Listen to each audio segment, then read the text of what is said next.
En Brasil tenemos 17.000 proveedores, acá en Colombia creo que son 1.800, la última información que me dieron, pero en el servicio móvil, ¿cuántos hay? En Brasil habían 3, ahora van a ser 8, porque los proveedores llegaron allá. Entonces, eso es muy importante. Muchísimas gracias, Basilio, porque eso es una percepción súper importante para la audiencia aquí. Y yo quiero destacar el hecho que lleva a la organización. O sea, el hecho de que ustedes como gremio estén organizados es súper importante porque eso les da ese reconocimiento ante el Estado. Perdón, antes de pasar nuevamente con Rodolfo, voy a hacerle una pregunta a Fabio para complementar esto que acaba de decir Basilio. ¿Cómo está ese proyecto y esa acción acá en Colombia? Es decir, ¿ustedes ven ese valor en la banda de 6 GHz? ¿Cómo les apoyarían sus actividades? ¿Y cómo podrían mejorar esa oferta? Pues precisamente lo que nos dice Basilio es lo que nos va a dar, o sea, es una ayuda bastante grande porque el tener esa oportunidad hace que podamos entregar un servicio de muy buena velocidad, lo que nos va a llevar a mejorar la percepción del servicio, que es lo que pues en definitivas buscamos. Por otra parte, pues ya hablando un poquito de lo que la organización, creo que Basilio lo dijo, Rodolfo lo dijo, si hay 1.800 ISPs registrados, pero organizados son menos, ¿sí?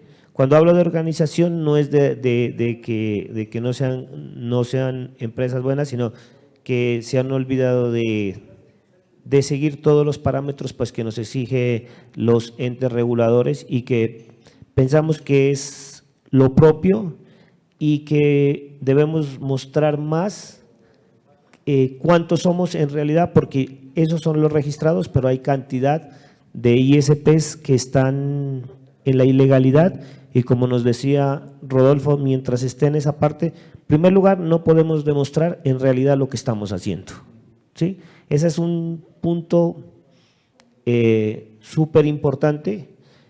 Hoy nosotros conocemos que el ministerio saca subsidios que para crear fibra, donde nosotros encontramos 2 y 3 empresas que ya tienen red y el Estado está subsidiando crear una red más sabiendo que ya tenemos, ¿sí? Entonces, lo que nos decía Rodolfo, y a los ISPs no se les llega si ya las redes en realidad están creadas, ¿sí?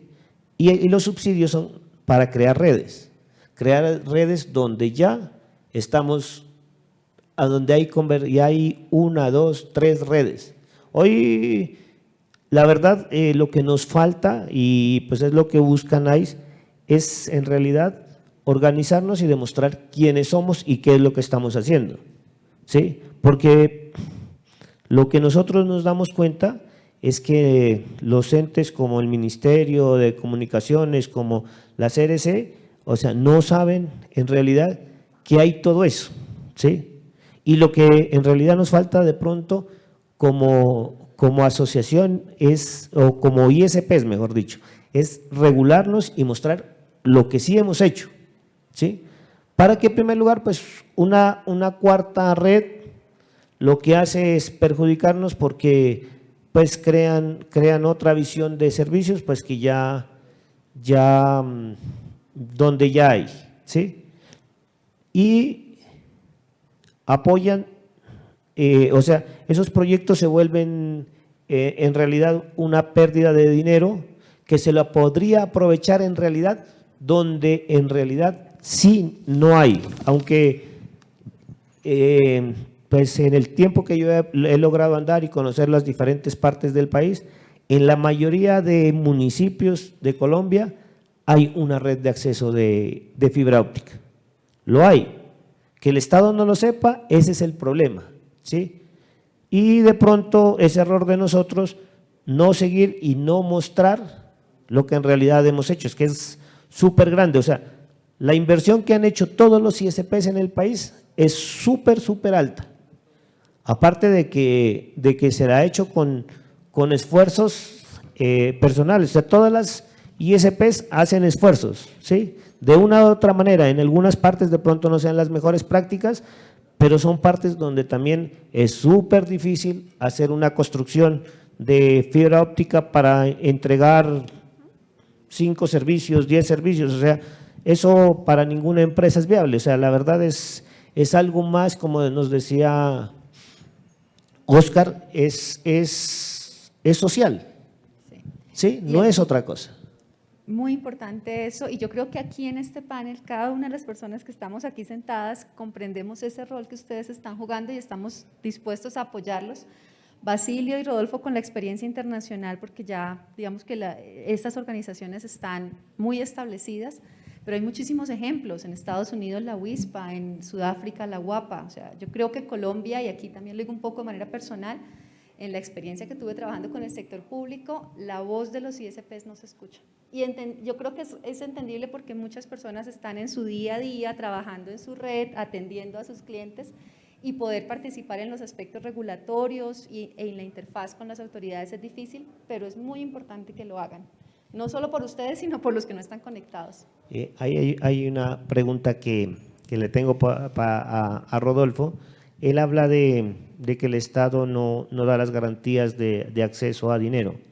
¿En Argentina hay algún programa, hay algún tipo de esa situación que manejan ellos, que manejan ustedes allá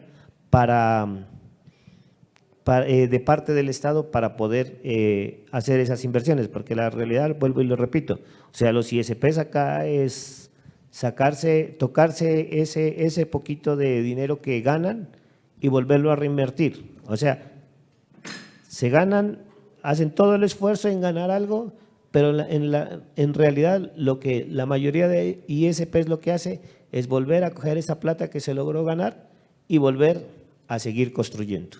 Entonces, pues no sé si allá en Argentina tengan alguna forma de que el Estado los ayude.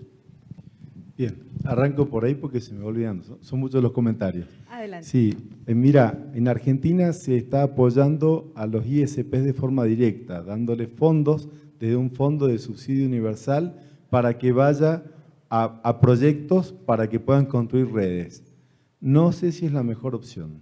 Por ahí sería más conveniente que a las instituciones o a los particulares que quieran tener internet, le subsidie el Estado, le ayude a que ellos vayan y contraten con el ISP que quieran. Eso sería más justo, porque te pasa que algunos flojitos de papeles no pueden participar justamente por eso. Y entonces empieza a perder, en una localía donde fue el primero que hizo el esfuerzo, empieza a perder participación.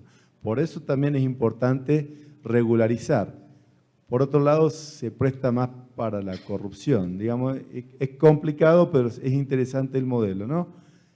Hay 4 programas por lo menos vigentes en este momento de subsidios a través de estos fondos para poblaciones pequeñas, para barrios populares, para organismos de gobierno, para escuelas, en donde se subsidia para que llegue un prestador a dar ese servicio. Pero hay un tema que decía importante sobre la regulación. Ayer le preguntaba a la persona que nos explicaba la CRC los informes que hay que presentar. Y habían logrado reducirlo de 51 a 41. De verdad, es decir, necesitamos un régimen simplificado. Yo tengo 300, 400 clientes. No puedo estar 2 días, 3 días llenando el informe a la CRC. Es decir, es un impuesto en tiempo lo que me están poniendo, es una locura, Necesitamos un régimen simplificado y en eso NAIF tiene que ser el que lleve la bandera para que sea más sencillo obtener la licencia y sea más sencillo presentar estos informes. No me pregunten tantas cosas, pregúntenme en qué localidad estoy y cuántos clientes tengo, nada más. Que no me pregunten el ancho de banda, la tecnología, cuánto facturo. No, porque por tener más información les va a pasar lo mismo que nos pasa en Argentina en este momento. Allá hay un informe que es el 2220 que hay que completarlo, que es un poco menos complejo que lo que mostraban acá ayer. Y no lo completa nadie. Y no lo completamos porque, por un lado, no hay multa por no hacerlo, y yo no quiero perder o tener que tener un empleado nada más que para llenar esos informes. Entonces las estadísticas que tenemos son viejas. Y pasa lo que decía Fabio recién. Yo llego a una localidad donde, según el gobierno, no hay internet y resulta que todo el mundo tiene internet, ¿no? Y entonces, ¿cuál es el problema? Es un camino de dos vías. No es culpa del ISP que no llena los papelitos, es culpa del Estado que me pide muchos papelitos. Trabajemos para simplificar. Yo no te digo por ahí que una multinacional que tiene miles o cientos de miles de clientes no tenga por ahí que dar un poco de información más detallada. Pero el ISP, que es tan pequeño, que está en una sola localidad, que realmente le está poniendo el hombro para sacarlo adelante, no lo podemos tener el 20% de su tiempo llenando papelitos, ¿no? Pero vos tenías una pregunta para mí y ya se me olvidó. Importante tomar nota de esto en el manifiesto. Me parece fundamental simplificar el régimen, simplificar los trámites regulatorios para las empresas pequeñas. No se tiene un área de regulación completa para poderlo atender como otros clientes. Y aquí, no sé si tengo un derecho para una réplica corta, porque justamente la autoridad representada en la ANE quiere hablar al respecto. Álvaro, adelante, ya vuelvo. Sí, es justamente sobre lo que acaba de mencionar. También es importante entender que el Estado necesita información de cómo está su sector para regularlo, mirar dónde debe aplicar correctivos. Y en la charla que les dije esta mañana, el factor clave es la transformación digital. ¿Qué tal si nosotros pensamos y no digamos, nos embrollamos en tener que registrar los papelitos, como menciona, sino, qué sé yo, nuestro sistema de gestión ya está conectado con la CRC para reportarle lo que le tenga que reportar y yo no tengo que hacer esas labores manuales? Entonces, digamos que tenemos que ir, es un paso más allá. De pronto la información puede que el Estado sí la necesite, pero lo que tenemos que mirar más bien es el medio como le suministramos la información al Estado y no hacerlo como lo mencionan de papelitos, porque ahí sí hacemos doble trabajo. En primer lugar, los ISPs, todo el tiempo que gastan recolectando los papelitos. Y por el otro lado, el Estado, otras personas ya procesando los papelitos. Entonces, lo que tenemos que buscar es la transformación digital de manera que esa información que necesite el Estado se haga de manera automática. Y esto me lleva a la que quería hacer la siguiente pregunta, porque aquí las asociaciones pueden tener un rol muy importante. Ustedes como gremio, tal vez la frecuencia no sea cada mes, tal vez sea suficiente tener una frecuencia cada 6 meses, porque además entiendo que en el mercado que ustedes manejan entran y salen clientes todo el tiempo, entonces pues también es muy variante. ¿Cuál es el rol? Un poco la misma pregunta que le hice a Basilio. El hecho, ¿cómo lo manejan en Argentina? ¿Cómo maneja la CAPI esta organización y esta interfaz con todos los proveedores tal vez para simplificarles esa tarea, para hacer esa interfaz ante el gobierno? Bueno, a ver, el diálogo con el gobierno nunca es sencillo y ganar representación del sector es muy difícil. En la Argentina hay muchas cámaras que representan a los proveedores de Internet, CAPI de los pequeños proveedores de Internet. Nos identificamos mucho con NAISP, pero pasa por ahí que el gobierno quiere hablar y le conviene hablar con uno y entonces hablan con el que le convino ese día y no con todos. Entonces, estamos trabajando en una cámara que represente absolutamente a todo el sector para tener ese diálogo, ¿no? Y hay que entender las asimetrías. Yo creo que esa es una materia pendiente en Colombia, en Argentina, en toda la región. No es lo mismo dar internet en Medellín o en Bogotá que dar internet, y ahí discúlpenme, no conozco. En San Gil, Santander. La geografía local la desconozco, ¿sí? Pero en un pueblo con 200, 300, 500 habitantes que igual necesita internet, ¿no es cierto? Y ahí sí necesitamos una mano del Estado que ayude, y no para que venga una multinacional y dé servicio ahí, sino para que el ISP de ahí pueda crecer. Siempre me cuento en Santiago del Estero, una provincia de Argentina, hay un pueblito chiquitito que se llama Monte Quemado. El farmacéutico del pueblo, para poder validar las recetas de sus pacientes, necesitaba internet, y entonces el farmacéutico se puso un servicio de internet. Y entonces, además de llenar los papelitos para las mutuales y las obras sociales de la farmacia, ahora también llena los papelitos para el organismo de control, ¿no es cierto? Pero fíjense cómo el emprendedor le encuentra la vuelta y generalmente surge de esa. Entonces, si la pregunta era ¿qué está faltando para que Internet llegue mejor a la ciudadanía en general en Colombia? Es eso, es entender esas asimetrías y ayudar al pequeño ISP en la localidad donde sabemos que nunca va a llegar un grande, porque le es ineficiente. Es decir, yo tengo un reclamo, tengo que mandar un técnico a una localidad donde lo voy a perder al técnico mío 3 horas que va y 3 horas que vuelve, ¿no? Necesito que el que atienda sea de esa localidad. Entonces tiene que surgir de esa propia comunidad. Y ahí de vuelta el rol de ENAIS, en donde lo ayuda, lo fortalece, le enseña, lo capacita y hace que entienda que entre los ISPs pequeños es raro que haya competencia, somos colegas, porque yo estoy en una ciudad, vos estás en otra, vos estás en otra, y no nos cuesta, y no nos complica, y aparece inmediatamente una solidaridad entre los ISPs. Ayer a un ISP en Argentina, un tornado le tiró una torre abajo, y ahí estábamos entre todos haciendo una vaquita, tratando de ayudar, y entonces eso va a empezar a pasar, ¿no es cierto? Esa solidaridad que aparece entre los propios ISPs y se te rompe un equipo y un vecino te lo trae. Por eso el rol tan importante de ENAIS y del Estado de entender que hay lugares donde nunca va a llegar una empresa grande, donde a $90 por mes que sale el satélite de Elon Musk, no le estoy resolviendo nada. Más 500 de la antena. ¿No es cierto? Muy bien. Aquí quiero centrarme un poco en este caso de la conectividad rural. Y lo digo un poco con conocimiento de causa porque personalmente viví en Bogotá y me tocó por la pandemia irme a vivir a San Gil Santander, que no es un pueblo tan pequeño en Colombia, y donde el único acceso para una finca en una zona rural es a través de un ISP, a través de un enlace no licenciado.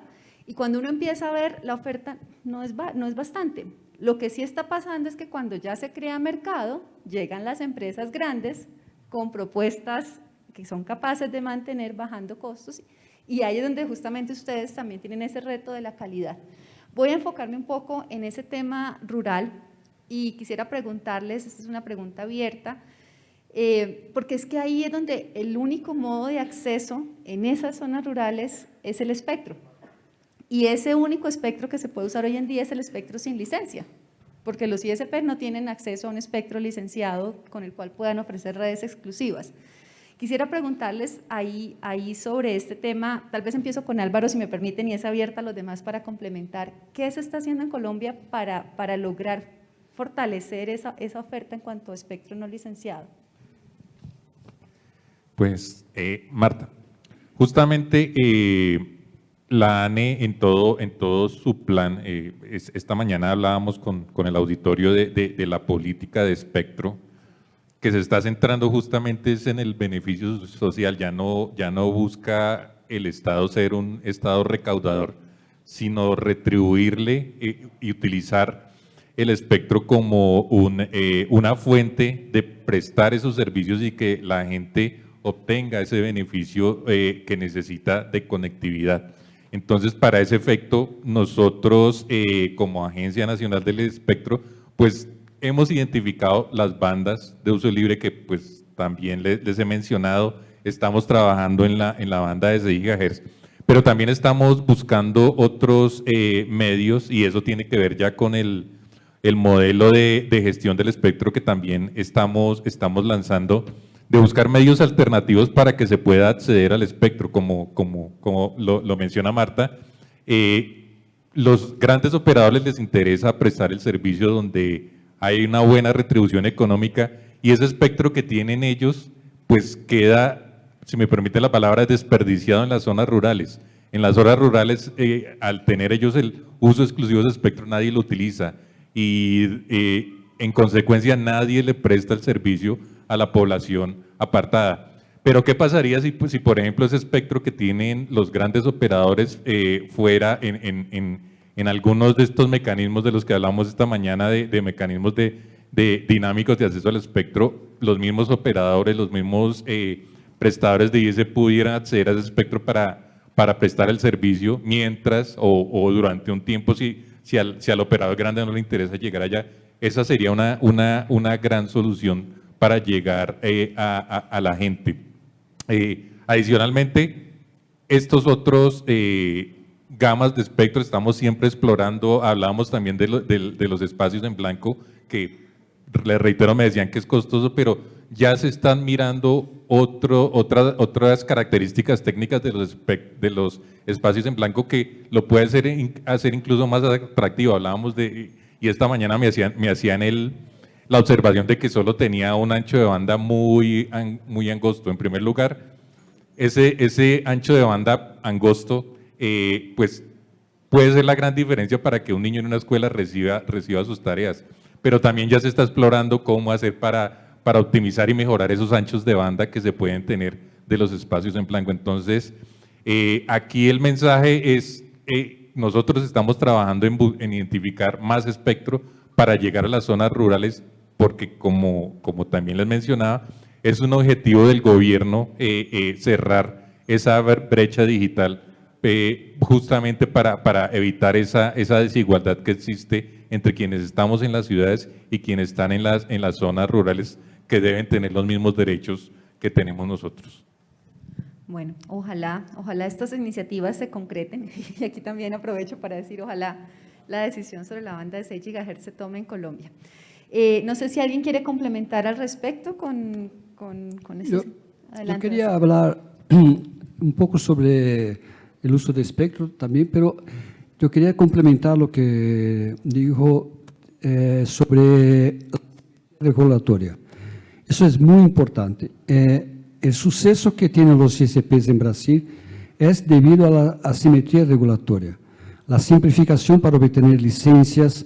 El gobierno trata de forma diferente a las pequeñas empresas en Brasil de telecomunicación, a tal punto que hoy existe una reclamación muy fuerte de las grandes operadoras que quieren acabar con la simetría regulatoria, porque los proveedores están ganando y ellos están siempre con muchas obligaciones. Entonces, muy importante, y eso, la cuestión es importante que el gobierno sepa dónde están los proveedores y lo que está haciendo, cuántos clientes tiene. Esas informaciones son importantes, pero tienen que ser simplificadas. En Brasil pasó exactamente eso. Hace unos años atrás, el proceso de información era muy complejo y nadie lo informaba. Exactamente lo que pasa en Argentina. Eso fue simplificado y fue hecho de una forma digital. Ahora está muy automatizado. Empezaron todos a informar los datos. Y ahí comenzaron a aparecer los grandes proveedores, comenzaron a aparecer, todo mes yo entro allá para ver en el ranking a dónde estoy, si crecí, si bajé, y eso es una cosa muy importante. Y puedo verificar en las ciudades que atiendo cómo están mis concorrentes, si ellos crecieron, si yo crecí como ellos, si estamos todos bien o dónde estoy bajando. Entonces, todas esas informaciones son vitales para todos, tanto para el gobierno cuanto para los propios operadores, pero tiene que ser simplificada. Yo también vi la presentación de ayer, 40 y pocos ítems, es mucha cosa. En Brasil, esa pregunta es mensual y se pasa 5 o 6 ítems que se preenche en una planilla y se hace el upload y pronto, está listo. Entonces, eso es muy importante. Ahora, cuanto a la cuestión de espectro, en Brasil, yo participé la semana pasada de una reunión con Anatel y ellos anunciaron que van a hacer una cosa que me sonó muy bueno, que es un website llamado Espectro Brasil. Va a ser un site donde va a tener todos los espectros y los tipos de utilización que pueden tener, los tipos de licencia que pueden ser obtenidas, los equipos homologados para aquellos tipos de frecuencias disponibles, de una manera, porque los ISPs, en Brasil pasa eso y creo que pasa acá en toda parte, no saben realmente lo que tienen de espectro disponible. muchas veces hay espectro disponible que te va a costar poco y puedes hacer algún servicio en una parte. Y Anatel identificó ese problema y va a hacer un website donde va a tener todos los espectros disponibles. En Brasil, los equipos posibles para ser utilizados que están con las homologaciones de Anatel, que tiene que tener también. Y eso, segundo me prometieron, estará listo para enero de 2022. Entonces, ese tipo de iniciativas que el gobierno puede hacer para tornar las cosas bien transparentes y sencillas para que los ISPs puedan aprovecharla, porque el White Space es fantástico, es muy bueno. En Brasil también están preparando esta liberación. Una cosa que los ISPs nos perciben es que el White Space, por ser una frecuencia más baja, tiene una penetración muy alta. Entonces, puede llegar muy lejos, puede pasar barreras, árboles, tiene una facilidad de atendimiento diferente de 2.4, 5.8 que tiene que tener visada directa. Entonces, usar otro tipo de frecuencia puede ser bueno. Uno tiene que tener la cabeza abierta para ver lo que es lo más importante para hacer. Gracias, Basilio. Un par de comentarios. Igual aquí en Colombia está permitido espacios en blanco de televisión en UHF. En Brasil también lo permitieron en VHF. Entonces, esa es una diferencia porque hay incluso frecuencias más bajas. Y lo otro es que le escuchaba con respecto a Álvaro lo que decía esta mañana de los canales. Hay que tener en cuenta que también en TV White Spaces se pueden agregar canales. No solamente canales adyacentes, sino también canales separados. Hay equipos que permiten agregar hasta 4 canales. Entonces ya estamos hablando de anchos de banda mayores y velocidades pico del orden de 100, 150 megabits por segundo. Entonces ahí aprovecho para también contar un poco sobre ese tema. Estamos ya cerca al final porque tenemos todavía pendiente la presentación de Óscar, por eso Óscar no le he preguntado tantas cosas, porque sé que ahorita nos va a dar su presentación magistral. Quisiera preguntarle al público, aprovechando que tienen semejante tipo de participantes y de oradores, si tienen alguna pregunta adicional que deseen hacerle a los panelistas, algo desde su experiencia, de lo que han… No, los veo muy tímidos. Sobre internet, de vino y esas cosas, no. Sí, no, eso será en el coffee break. ¿Alguna pregunta? Sí, adelante.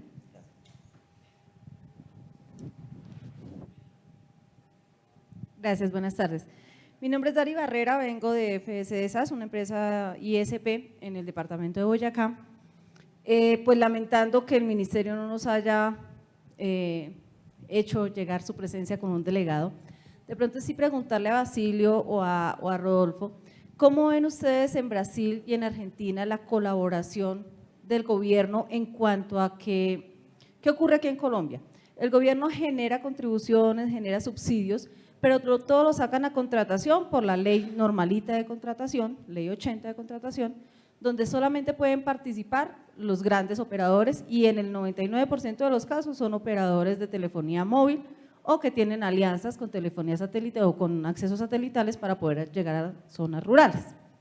Sin embargo, ISPs como nosotros terminamos tercerizándoles a ellos porque pues ellos no tienen la capacidad de llegar a esas zonas rurales. Con Fabio hemos venido trabajando y con Héctor la posibilidad de presentarle al ministerio que trabaje estilo el Ministerio de Ciencias. Lo que hacen es convocatorias abiertas donde se generan unos recursos no reembolsables, se entregan directamente al ISP, pues al ejecutor del proyecto, y obviamente hay que demostrar una ejecución donde se le podría, por ejemplo, llegar, no sé, a 15.000 personas, a 10.000 personas, y ya ISPs pequeños como nosotros podríamos llegar a participar en esas convocatorias, por el tema de patrimonio, por el tema de estados financieros y demás. No sé si en Argentina o en Brasil tengan algún tipo de motivación de esa manera o lo hacen solamente con los subsidios que tú decías que le podrían entregar a cada persona. Basilio. En Brasil es muy difícil hoy que haga que el gobierno haga un movimiento donde esté visando apenas las grandes operadoras. Eso ya pasaba mucho en el pasado, hoy no pasa más. El gobierno sabe que los proveedores son muy importantes, a tal punto que se creó en Brasil un comité de pequeñas prestadoras prestadores de pequeño porte. Ese comité habla con Anatel directamente. Nosotros hablamos con ellos obligatoriamente a cada 3 meses y en ese comité hay varias cámaras, Abrinti, que yo soy consejero, y otras 4 cámaras hacen parte de ese comité. Y nosotros hablamos con Anatel, con el Ministerio de Comunicaciones de Brasil, y también podemos solicitar una audiencia extraordinaria para tratar de algún caso específico. Ahora recién tuvimos un caso en Brasil de que la operadora de móvil fue vendida para las otras 3 operadoras de móvil. Y eso va a crear un problema de competencia muy fuerte en Brasil. Nosotros solicitamos una reunión extraordinaria, hicimos la reunión y pedimos una serie de medidas cautelares para evitar que eso afecte a los proveedores, las pequeñas empresas. Entonces, en Brasil, gracias a las informaciones que llegan al gobierno, al trabajo que las cámaras están haciendo junto al gobierno, difícilmente el gobierno hace alguna cosa pensando solo en las grandes. Por el contrario, cuando tuvimos la subasta de 5G, la primera edición de cómo sería el texto de la subasta pensaba evidentemente en grandes áreas y solo quien tuviese mucho dinero podría comprar.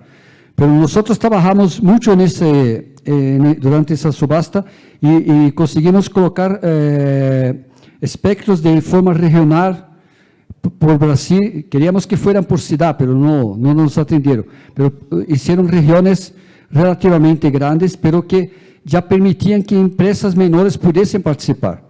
Entonces, es por eso que es muy importante participar de NASP, participar de CAPI, de Abrinti, de todas las asociaciones. Eso es muy importante. Un proveedor solo no va adelante. Se va a morir con certeza en algún momento. Va a llegar una tecnología y lo va a matar. Si está en este tipo de foro, con la cabeza abierta, viendo lo que se pasa, las novedades, lo que está surgiendo, hablando con el gobierno, las posibilidades de crecer y estar cada vez más fuerte es muy grande. Rodolfo, si quiere. Bueno, nosotros tenemos experiencias en los 2 sentidos. Hay, por ejemplo, una red para escuelas que se llama Educar, que hicieron las contrataciones por provincias completas, regiones enormes, y pretendían que fuera único el oferente. Y ahí pasó que en general la ganaron grandes empresas y no tuvieron en cuenta a los pequeños. Pero sí, los pequeños en algunas regiones se organizaron y entre varios cubrieron la región. Se complica mucho la presentación, en general tiene que ser uno el que gana la presentación y después subcontrata o acuerda con los otros, pero la verdad es que es muy complejo. Por ese lado, la problemática existe y es lo misma que estás mencionando vos. ¿Cuál es la situación ideal? Cuando vos le das autonomía a las instituciones. Entonces, si la escuela tiene que contratar internet, bueno, darle a la escuela el dinero y que la escuela decida a quién quiere contratar. Porque habiendo escuelas que reciben ese internet del Estado, hay pequeños proveedores que terminan vendiéndole el servicio de internet que sí anda, porque el otro que le dieron nunca funcionó. Entonces, lo que debería aprender el gobierno es decir, bueno, yo le doy autonomía y hago que ellos, digamos, habiendo la demanda va a surgir el ISP. Si yo quiero que en esta localidad surja un ISP, pues le doy dinero a la comisaría, a la escuela, a la posta sanitaria para que compren internet. Inmediatamente el ISP local va a tener ya un piso que le permita solventar su infraestructura y después va a terminar vendiéndole a los vecinos, ¿no? Entonces es como que el costo de poner en funcionamiento la infraestructura lo cubre con esta contratación del Estado en ese lugar. Y respecto de saber dónde se necesita internet o no, ¿por qué tenemos que ser los ISPs los que damos esa información? ¿Por qué no busca el Estado esa información? O, mejor todavía, hagamos una página web en donde cualquiera pueda entrar y diga, yo necesito internet en este lugar. Y entonces que tengamos acceso todos los ISPs y donde veamos a alguien que pide internet en nuestro lugar, digamos, yo tengo. O el Estado diga, mira, en esa zona está tal dando servicio. O informe, miren, en esta zona están pidiendo internet y nadie ha salido a responder. E inmediatamente alguien que está cerca va a decir, bueno, si acá hay demanda, yo salgo a cubrirlo. Entonces, por ahí hay que pensar de formas nuevas, digitales, que antes no estaban disponibles y ahora nos quedan mucho más a mano, ¿no? Excelente. Yo quiero cerrar aquí, en el rol en el que yo trabajo actualmente es con gobiernos de todos los países. Es muy importante que ustedes se ganen ese lugar en la mesa. Eso toma mucho tiempo, pero mire, por ejemplo, en la ANE está el Comité Nacional, el Comité Nacional de Espectro. Ahí están las cámaras más importantes. Está el grupo de operadores, las asociaciones, las fuerzas militares. Los ISPs deberían estar ahí. Y otra cosa, un consejo también que les doy, participen en las consultas públicas. Las entidades de gobierno preguntan, cada respuesta que llega es una voz. Si no quieren poner una como todos, pongan una cada uno. Diciendo, mire, para mí es importante que haya más espectro, eso va a mejorar mi negocio, eso me va a cambiar mis condiciones. Participen, ese puesto en la mesa se lo deben ganar y creo que es la manera correcta lo que están haciendo, pero les falta seguir en esa lucha. No sé, Fabio, le doy la palabra de clausura porque ya vamos a cerrar. Hay un tema que habló Rodolfo y es que lo más fácil es que cada escuela contratara, pues en todas partes yo creo que en Colombia es igual, que le llegara la plata para que ellos contraten. Yo creo que sería lo más eficiente porque en todas partes hay proveedores y hay ISPs que son muy buenas y que les pueden dar un muy buen servicio, pero les cuento una cosita que nosotros hicimos en Pasto, la verdad no lo hicimos pensando en nada de eso, pero nosotros lanzamos un plan para instituciones educativas, estamos entregando creo que por 120.000 pesos como 200 megas a los colegios en Pasto, ¿sí? Y resulta que ya pues tenemos una cantidad de colegios, pero hoy ya los colegios supimos que no les quisieron recibir a la alcaldía el servicio de la contratación que querían hacer, porque era una contratación que les iban a entregar creo que 8 megas para un colegio de 800, 900 estudiantes, pues eso es ridículo, la verdad. Perdónenme la palabra, pero eso sí es… Sí, eso es ridículo, eso no sirve para nada, para un colegio 8 megas no le sirve. Entonces, pues como ellos ya tenían contrataciones de 200, 300, 400, les dijeron que no, que si iban con eso no, o que les entreguen la plata para poder contratar porque sí habían muy buenas opciones. Es algo que pasó, no lo hicimos con esa intención, pero les cuento y ya los colegios no están queriendo recibir.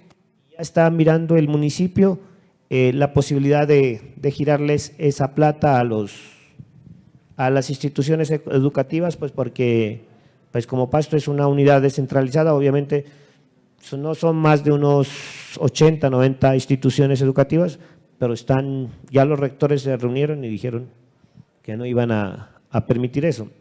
Les cuento para que puede ser una voz de protesta de nosotros como ISPs, tratar de hacer ese tipo de planes que pueden ser muy, muy fácil. Se los digo porque es fácil hacerlos y no nos cuesta tanto porque sabemos que los colegios, por lo general, las instituciones educativas trabajan en la mañana, hora que nosotros tenemos mucho internet que no está siendo aprovechado. Lo hicimos pensando en eso, o sea, lo hicimos de esa manera. Porque dijimos, no, en la mañana no hay mayor tráfico, entreguemos ese tráfico, no importa que no nos paguen mucho, y pues tuvo esa reacción. Bueno, pues muchísimas gracias a los organizadores, Anaís, por la invitación, y les pido por favor un fuerte aplauso para todos los panelistas. ¿Me regalas?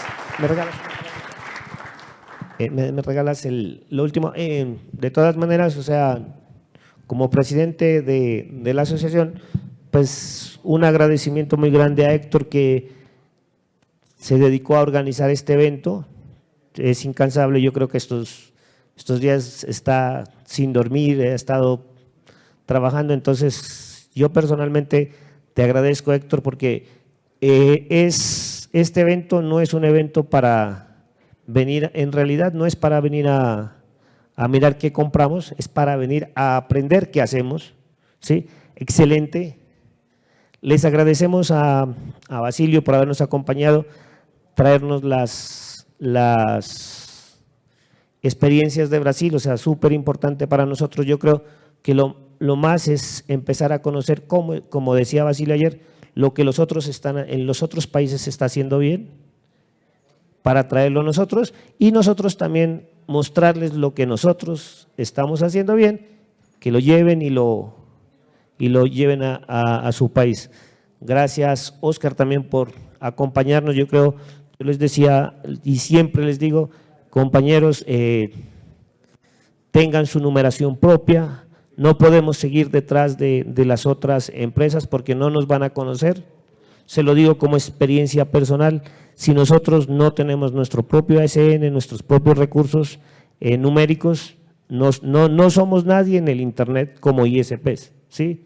Estamos simplemente mostrando muy buenos tráficos al que está encima de nosotros. Gracias también, Rodolfo, por habernos visitado. Creo que también Marcelo, que no nos acompañó en esta rueda, o sea, nos traen las experiencias de lo de afuera. Afortunadamente NICE hace parte de ese LAC ISP, que también creo que es súper importante estar y conocer la regulación de los otros países y lo que LAC ISP está haciendo para tratar de mejorar no solamente la de una sola parte, sino ya de la región de Sudamérica, Latinoamérica, que pues según lo que nos contaba Basilio, ayer, lo que se busca es que todos los países tengan al menos una representación en la ISP. Eso es lo que les quería agradecer. Oscar queda entonces para continuar con su presentación.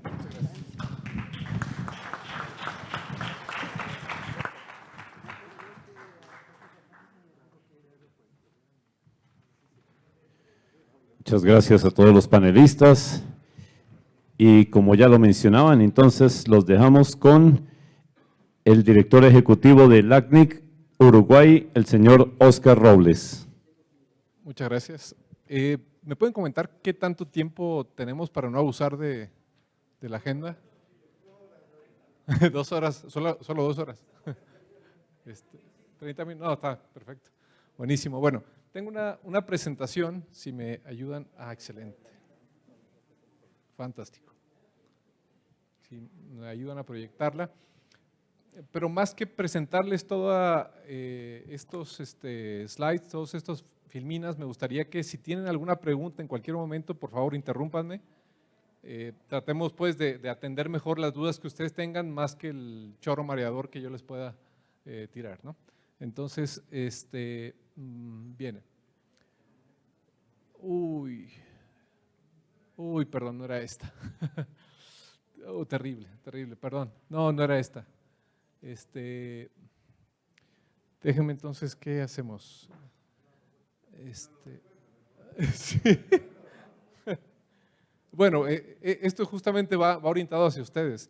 Estamos haciéndole una propuesta al directorio para retrasar incrementos que estaban programados en el costo de IPv6. ¿Sí? IPv6 tiene costos que van a ir incrementándose por los diferentes niveles de membresía que tenemos. Normalmente las membresías más bajas empiezan en $800, después está, que es la nano, la membresía nano, luego está la micro y luego está la small. El tema es que si todos los asociados se fueran a IPv6 solamente, los ingresos caerían significativamente en LACNIC y tendríamos ahí un problema de sostenibilidad financiera, ¿no? Entonces, lo que queremos proponer aquí al directorio es que retrase algunos incrementos, pero bueno, ya les contaré una vez que esto se formalice. No, déjenme ver qué hacemos. Le voy a platicar entonces sin la presentación, espero que no me entrevere mucho, y nuevamente el ofrecimiento es que si tienen alguna pregunta me interrumpan. Bien, nosotros, LACNIC, somos uno de los 4 registros de los 5 registros de Internet que regionalmente administra los recursos numéricos. Son IPs, es decir, IPv4, IPv6 y los ASN. Esa es nuestra función básica, nuestra función elemental, administrar un registro, una base de datos, y asegurar que cuando asignamos un recurso a alguno de ustedes, nadie más lo pueda tener, ¿sí? Asegurar que solamente un proveedor de acceso, una entidad, utiliza esos recursos. Y durante mucho tiempo, obviamente, IPv4 era el elemento esencial que asignábamos, ¿no? Pero se empezó a acabar, empezó a escasear. Y hoy ya no hay direcciones IPv4. Hay muy pocas direcciones. Hay una lista de espera interminable, hay cerca de 800 entidades que están haciendo esa lista de espera porque el espacio se acabó oficialmente en mayo del año pasado, en agosto del año pasado, agosto 19 del 2020, ahí fue cuando rechazamos la primera solicitud en la historia de LACNIC porque no había más espacio, ¿sí? Sin embargo, se venía acabando desde tiempo antes. Nosotros desde 2005, 2006, aproximadamente hace 15 años, venimos tratando de promover el despliegue de IPv6. Y no es solamente de despliegue en IPv6, despliegue en IPv6, ¿no? Sino generando capacitación, cursos, entrenamiento, hablando con autoridades. Colombia fue una de las entidades donde más conversamos con la CRC, con el MINTIC, buscando que la regulación que ya tenían en mente, esta fue idea de ellas, no de nosotros, no afectara tanto, no fuera tan intrusiva para los operadores y proveedores.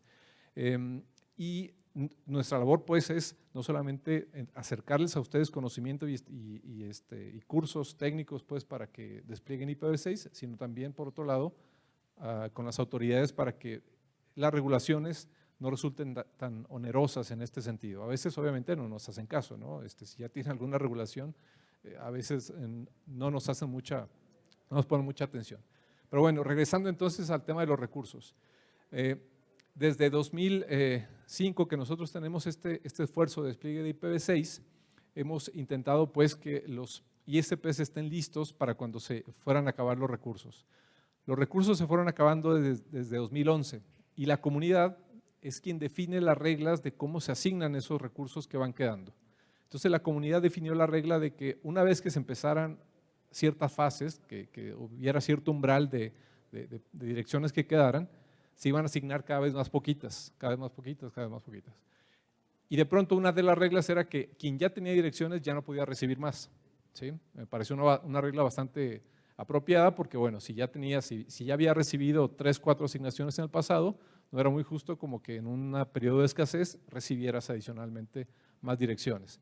Entonces, bueno, este tipo de reglas las define la comunidad.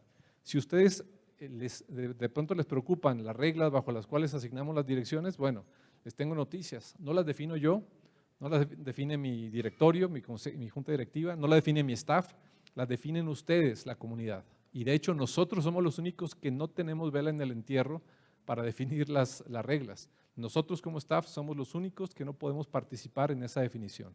Entonces mi invitación es que si ustedes están interesados o tienen alguna problemática específica de cómo se asignan estas direcciones, se registren en nuestras listas de políticas, por ejemplo, que es donde se discuten estas reglas, manifiesten su inquietud, probablemente va a haber algunos como ustedes que compartan ese punto de vista, pero también les aseguro va a haber quien no lo comparten, y es donde se da esta conversación y este diálogo.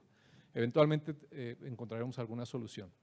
Mientras tanto, si no se resuelve el tema de las políticas, les tengo algunas ideas de cómo pueden obtener recursos IPv4, que supongo que es una de las razones por las que todavía me están escuchando y no han salido de la sala. IPv4, les decía, es escaso, hay una lista larguísima de espera, pero podrían irse registrando en esa lista y eventualmente cuando haya suficientes direcciones la van a las van a obtener. ¿Cuánto es el periodo de espera aproximada? Hoy, entre 2 años y 2 años y medio, ¿sí? Es interminable. Hay otras 2 posibilidades para obtener espacio, de manera legítima, ¿no? Porque hay otras de manera ilegítima, de las cuales les voy a platicar simplemente para que conozcan los riesgos, pero obviamente ustedes toman las decisiones de negocio que crean convenientes. Las 2 legítimas son, una a través de transferencias, ¿sí? Las transferencias entre entidades de cualquier parte del mundo son válidas, siempre y cuando se transfiera completamente la titularidad de esos recursos, no las rentas, ¿sí? Las rentas, está alquiler de IPs, no son legítimas porque finalmente no les están trasladando a ustedes esa titularidad. Ustedes no están además consolidando tráfico, a ustedes no les sirve de mucho, y el responsable de ese uso de esos bloques es el otro, que se lo puede quitar en cualquier momento.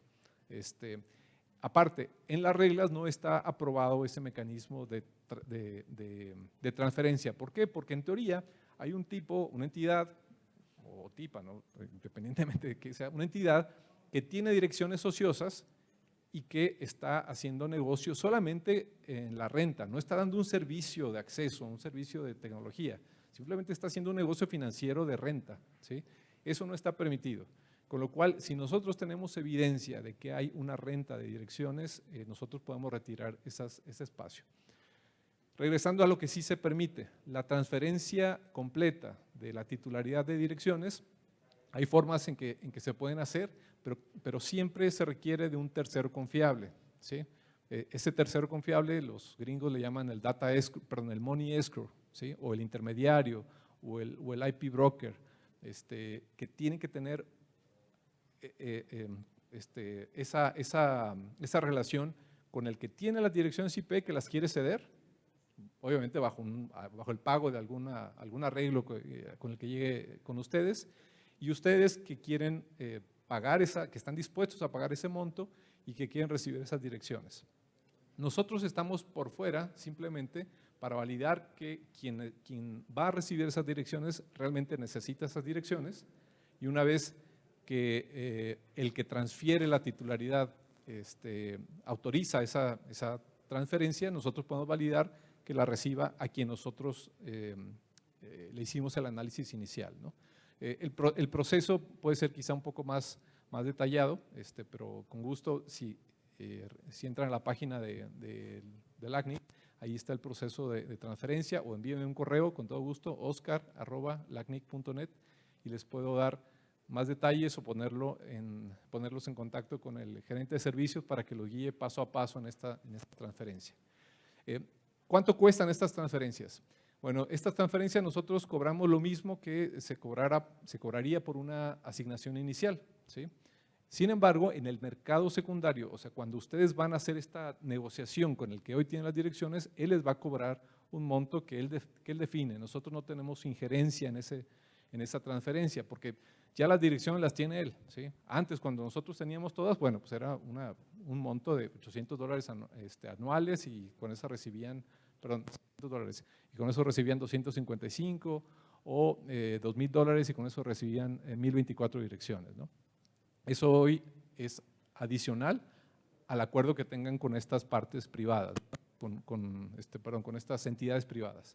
De pronto está alrededor de $20 a $30 por IP la transferencia de bloques. No te la venden una por una, te la venden por, no sé, un diagonal 24, a veces puede ser un poco menos, pero empiezan en un diagonal 24, el prefijo diagonal 24, 256 direcciones, ¿no?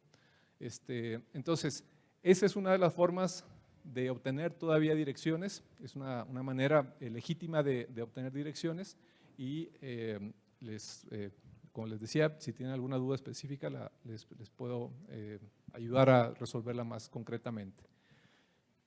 Hasta aquí, alguien que esté pensando en transferir, que tenga alguna pregunta, que haya tenido alguna dificultad con esa transferencia, alguna duda con el tema de alquiler, si alguien está alquilando, no me lo diga, por favor. No quiero meterlo aquí en problemas, pero si alguien quiere denunciar a los que están alquilando, mándenos formalmente un correo y ahí sí le podemos dar el seguimiento, ¿sí? Pregunta respecto a las transferencias completas. Nada, está todo todo en orden. Nadie tiene necesidad de dirección IPv4. Sí. Digamos a las otras que son como LACNIC, no conozco mucho del tema, me disculpo si digo alguna burrada, pero supongo que hay una entidad, digamos, que agrupa a LACNIC, a la de Norteamérica, a la de Europa y bueno, a los otros lugares del mundo. Si en algún lugar del mundo están sobrando, ¿sí? Ustedes no pueden, digamos, o como a nivel de Sudamérica no podríamos como hacer la solicitud de que nos hagan una transferencia global de donde están sobrando hacia acá, que sí las estamos necesitando. En el único lugar que están sobrando es en África. ¿Sí? Sí. Afrinic le queda como 1.2/8, ¿no? Que son muchas direcciones. Sin embargo, previo a esta situación de escasez, se discutió cómo se deberían repartir en las 5 regiones los recursos que iban quedando. Estamos hablando que esto fue por ahí de 2008. Fue una política global.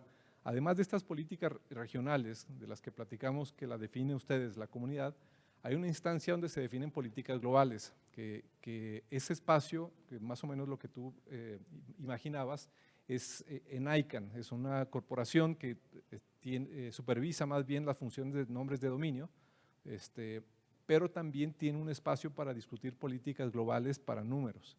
Y justamente en ese foro se discutió cómo se iban a asignar esas direcciones que estaban quedando, ¿no? Entonces, había obviamente cualquier cantidad de propuestas, entre ellas los chinos que decían, nosotros necesitamos muchas direcciones, ¿no? Los indios, sí, nosotros también. Indonesia, sí, nosotros también. Entonces, denos a nosotros más direcciones porque necesitamos más direcciones. Estados Unidos diciendo, no, espérame, yo llegué primero acá, yo necesito todas las direcciones. Europa, no, yo soy desarrollado, yo necesito más. Entonces, digamos, la resolución salomónica fue, las últimas direcciones se van a repartir de manera equitativa. No va a haber un tema de si alguien es más desarrollado o tiene más habitantes, simplemente se les asigna el mismo bloque. Y en ese caso África resultó favorecido, porque los últimos 2 bloques los recibió íntegros y no se los ha terminado. ¿Por qué? Porque no tiene ese alto consumo. El que se estableciera eso, sí, se puede llegar a discutir. La verdad es que me parece que es algo, no me parecería justo porque finalmente África llegó tarde, como nosotros llegamos tarde, pero ellos llegaron un poco más tarde, y como decirle, te lo voy a quitar porque yo tengo hambre y tú llegaste tarde. Espérame, ellos también lo van a tener. Dentro de 5 años van a estar en la situación en que estamos acá, de pronto, ¿no? Entonces, bueno, nuestra sugerencia ahí en ese tema es, no veamos a IPv4 más como la solución a los temas de conectividad, sino pensemos en IPv6, desplegar IPv6. Yo entiendo pues que de pronto haya hoy aplicaciones que requieren forzosamente de IPv4 para poder funcionar, pero aquí la invitación no es a olvídense de IPv4, tiren todo y construyan IPv6, no, es ya piensen en IPv6, empiecen a pensar en servicios en IPv6, empiecen a desarrollar su propia capacidad de desarrollar servicios en IPv6, porque si no lo han hecho ya van tarde, ¿sí? Y lo peor de todo es que dicen, no, alguien me dice, es que capacitar a alguien en IPv6 es muy caro. Sí, pero es más caro depender de IPv4, pagándoles a todos estos vaqueros que hay tratando de rentar sus direcciones, intermediarios, o rentándolas, pero aún al upstream provider, una fracción de un diagonal 24 por millonadas, ¿no? Eso es más costoso, menos sostenible que empezar a pensar en su propia capacidad, poco a poco desarrollar algunos servicios en IPv6 y empezar a depender menos de IPv4. Pero bueno, en resumen, la respuesta es sí se podría, me parece que no sería muy justo, sería muy poco ineficiente y muy poco productiva esa discusión, pero eventualmente se puede encontrar, aunque me parece que muy pocos apoyarían esa idea por lo que ya te comenté. Adelante. Uh-huh.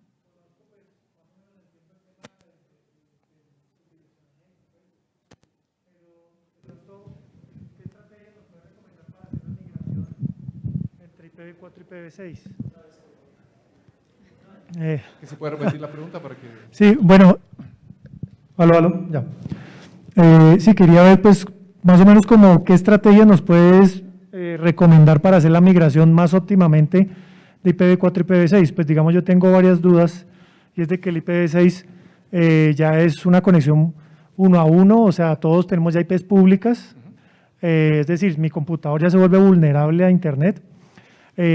Pues, o sea, son las cosas como que, a ver si de pronto estoy erróneo, pues para que me corrijas. También el tema de, he escuchado del router NAT64 para hacer un nateo entre las dos redes, de forma tal de que